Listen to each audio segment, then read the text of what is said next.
صوتي وصوت أصدقائي من إيران، من بين جبال طابقة وشهر راي،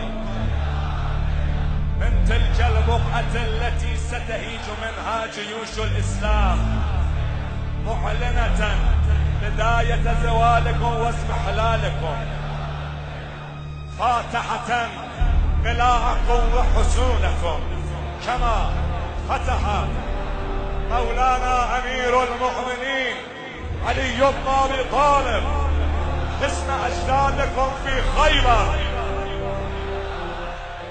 أيها الضباط، أيها القتلة، أيها الفجرة، يا من أقسمتم بالعداء لله وللإسلام، أكلمكم اسمعوني جيدا، إن وعد الله حق، سننتقم منكم شر انتقام، سنلاحقكم وسنخرجكم من جحوركم، فندك قصوركم قصور الظلم والكفر ونهدمها فوق رؤوسكم.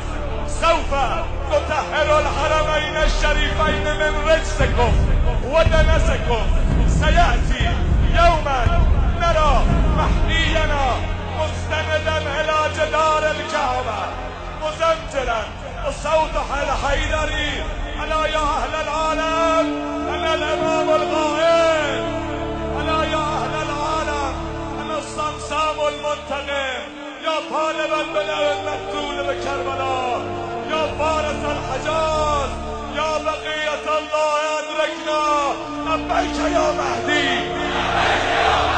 لبيك يا مهدي، لبيك يا رسول الله، لبيك يا